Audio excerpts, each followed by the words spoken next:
In this episode, we explore Penobscot Bay in Maine, visit Castine, and run into some engine problems as we become becalmed and have to change course. So come join us for the adventure.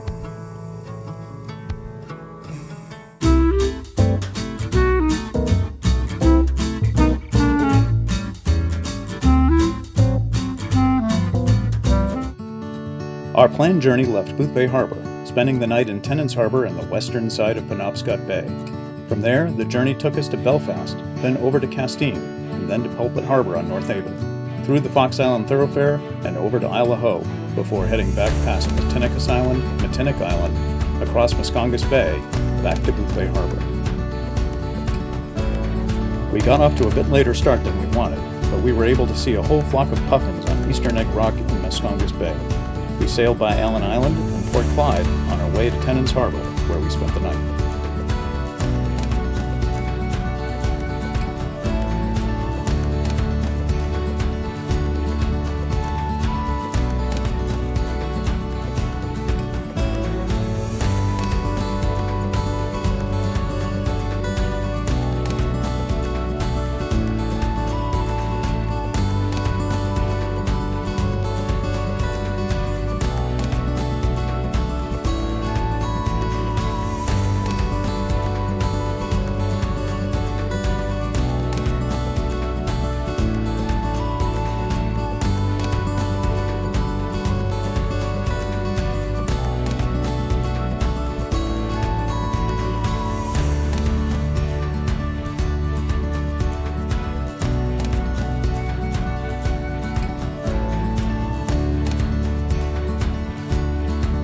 We left early for the passage to Belfast, deep in Penobscot Bay, traveling through the Muscle Ridge Channel, past Owl's Head, Rockland, Camden, through Gilkey Harbor and Islesboro, and into Belfast Harbor.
We wanted to spend some time in beautiful Castine, so we departed Belfast early, looked into Stockton Harbor, passed the mouth of the Penobscot River, and headed into Castine Harbor.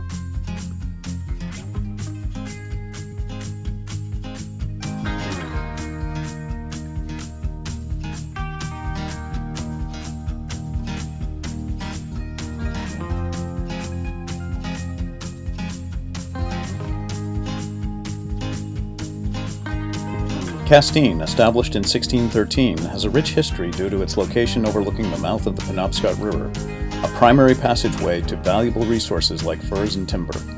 The French occupied the region first and built Fort Pentagoet in 1635. In 1674, the Dutch briefly took over before the French recaptured the fort. The fort then changed hands several times between the English and French until 1715, when the British established long-term control. The British built Fort George in 1779 during the Revolutionary War, but abandoned it at the conclusion of the war, and the United States built Fort Madison in 1808. There are many beautiful old homes along many elm tree-lined boulevards, which is notable. A vast majority of elm trees in Europe and North America died from Dutch elm disease back in the 1960s and 1970s. The dozens of elm trees in Castine would surely have suffered the same fate had it not been for the incredibly dedicated group of citizens over the past several decades. The battle against the disease continues, so it was a real treat to see these beautiful, stately trees.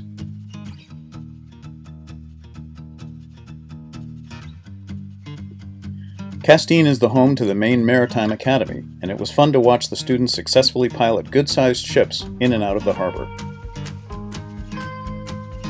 There are several snug coves near Castine which provide excellent protection from nasty weather and seas, which we would like to explore during future trips. We had a great time in Castine, and it was the highlight of our trip.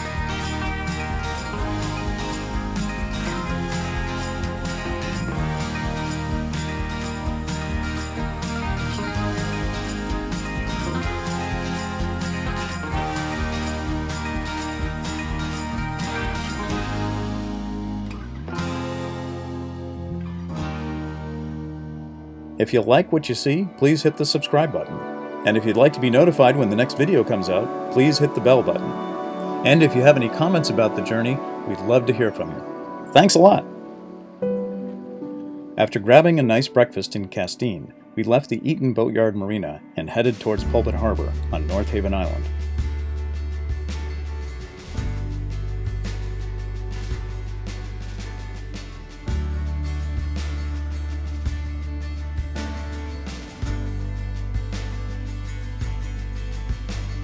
About an hour into the journey, though, I noticed that the engine was badly overheating. I had checked the oil before we left Castine, which was fine, and I also confirmed that there was good water flow in the exhaust. I had also checked the coolant level and did so again after I shut the engine down. The coolant overflow tank was still at the appropriate level, close to the hotline as expected.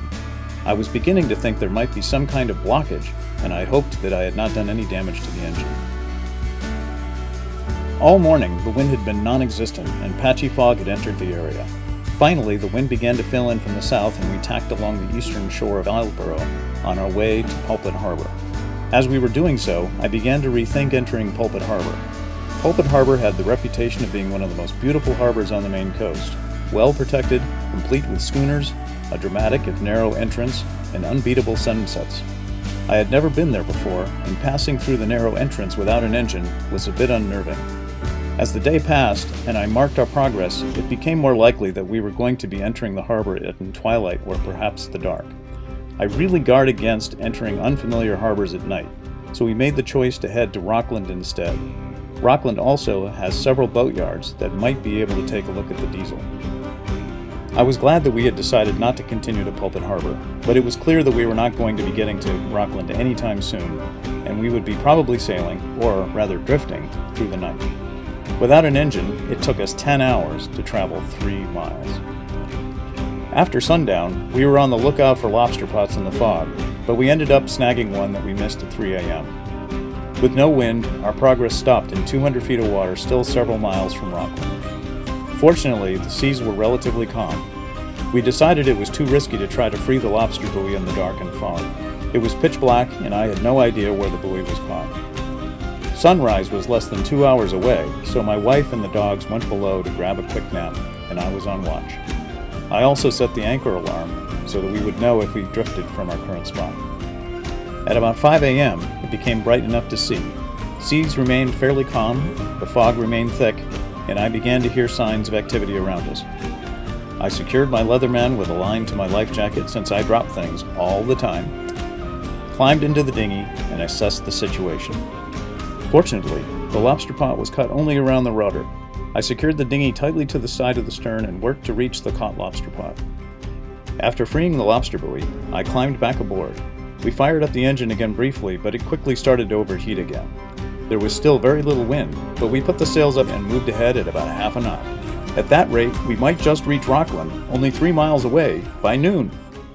As we made it past the breakwater, we started to make it out of the fog in what was a sunny day in Rockland at 11 a.m. We anchored, and I began to call all the local boatyards.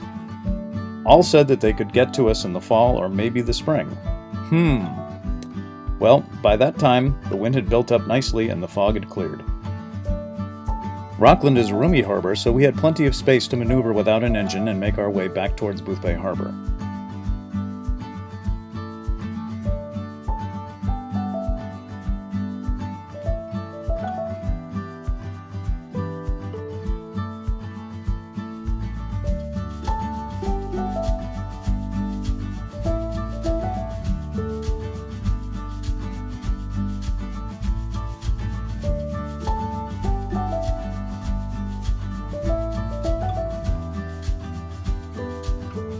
We had a great sail until the wind died around 5:30 in the afternoon near Seal Harbor.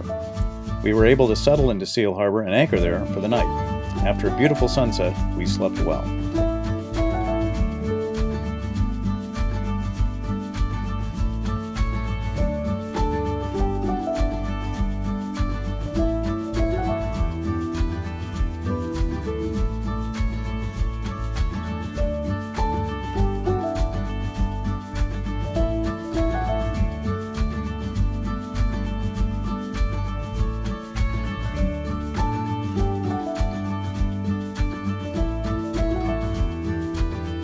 The next day I wanted to get as close to Boothbay Harbor as possible.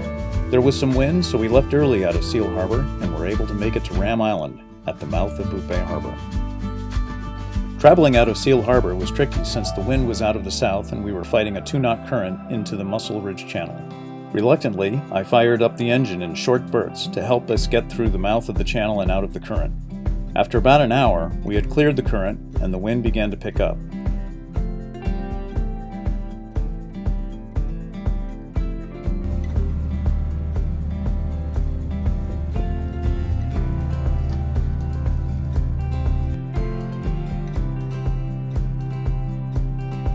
It turned out to be a great day of sailing, moving at 6 to 7 knots most of the day. We saw a sunfish and a beautiful sunset as we approached Ram Island.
It is only 3 miles from Ram Island to Inner Boothbay Harbor, but there was very little wind the next morning, and it took us 2 hours to get there.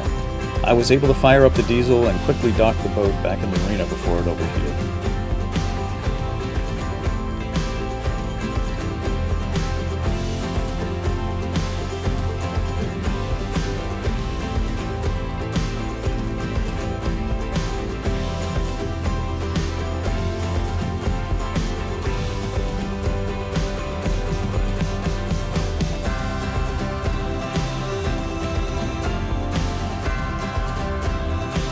Next on Sailing Cardinal Points, we'll diagnose and fix our engine problems. If you'd like to guess what caused the engine problem, leave a comment.